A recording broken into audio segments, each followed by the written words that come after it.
నమస్కారం. నేను చందు. ఈరోజు అంతర్యామిలో భాగంగా జీవితం అంటే ఏంది?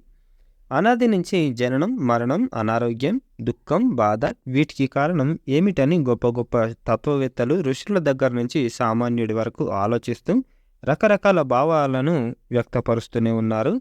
మానవ జీవితం విచిత్రమైంది. అది అద్భుతం, ప్రతికూలం, అనిశ్చితం. సృష్టికర్త చేసే విన్యాసంలో వేదన అనేది మనిషి జీవితంలో విడదీయరాని భాగం. జీవితం అంటే ఏంటి? ఈ ప్రశ్న ఎప్పుడో ఒకప్పుడు ప్రతి ఒక్కరి జీవితంలో ఎదురవుతుంటుంది. కొందరికి జీవితం కార్యకలాపాల కట్ట, మరికొందరికి ఇది పుట్టుకతో మొదలై మరణంతో ముగిసే భౌతిక ప్రక్రియ. మరో ఆలోచనకు ఆస్కారం ఇవ్వకుండా జీవితం ఆనందించడానికే అనేవారు ఉన్నారు. ప్రతి మనసు భిన్నంగా ఆలోచిస్తుంది. ఆందోళనలకు కారణం ఏమిటంటే నేడు సమస్యల్ని ఎదుర్కొంటున్న వారి సంఖ్య పెరిగిపోతుంది. రోజువారీ జీవితంలో నిరాశ, నిస్పృహలు, గందరగోళ పరిస్థితుల ఫలితంగా ఏర్పడే కోపం, చిరాకు, ద్వేషం ఎక్కువవుతున్నాయి.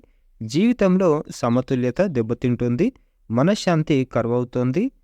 సంతృప్తిని కలిగించే మార్గాల కోసం, సమాధానాల కోసం వెతుక్కుంటున్నారు అనేక మంది. జన్మించినప్పుడు శిశువు నుంచి వచ్చే మొదటి శబ్దం ఏడుపు అని అందరికీ తెలుసు. ఆ ఏడుపు తొలి శ్వాస తీసుకొని జీవించడానికి దోహదపడుతుంది. కానీ ఆధ్యాత్మికంగా ఆ ఏడుపు తల్లి గర్భంలో బొడ్డు తాడులో ఉండే ఆ సర్వశక్తిమంతుడైన దైవం నుంచి విడిపోవడం అనే జ్ఞానం నుంచి వచ్చింది.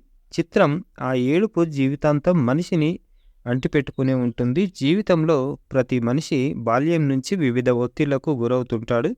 ఆ ఆటంకాలను అధిగమించడానికి నిరంతరం పోరాడుతుంటాడు. జీవితం అంటే చాలామందికి అసంతృప్తి, నెరవేరని కలలు, హడావుడి, ఇలా జాబితా అంతులేంది.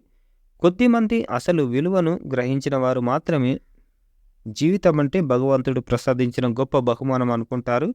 ప్రతి చిన్న దాంట్లో అందాన్ని చూస్తారు, అద్భుతాలు గ్రహిస్తారు, సంతృప్తిని పొందుతారు, దైవానికి కృతజ్ఞతలు చెప్పుకుంటారు. జీవితం అనేది సహజమైన ఆకస్మిక మార్పుల పరంపర. దాన్ని ఎదిరించాలని చూడకూడదు. అది దుఃఖాన్ని మాత్రమే కలిగిస్తుంది. వాస్తవంగానే చూడాలి. సహజంగా ముందుకు సాగిపోవాలి. కష్టాలు, కన్నీళ్లు, సమస్యలు, సవాళ్లు, పరీక్షా సమయాలు నిజానికి ఈ ప్రక్రియలో అద్భుతమైన ఆనందాలను గుర్తించకుండా కిందకు నెట్టడమని మాత్రమే చూసే మనిషికి గొంగలి పురుగు కనిపిస్తుంది.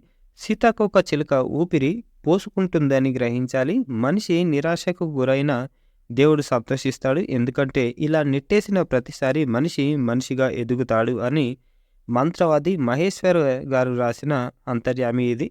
జీవితం అంటే ఇది. అన్నీ ఉంటాయి.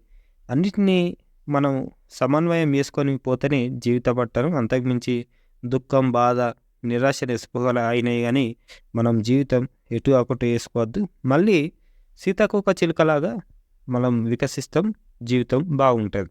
Thank you. లైక్ చేయండి, షేర్ చేయండి, సబ్స్క్రైబ్ చేయండి. Thank you. ధన్యవాదాలు.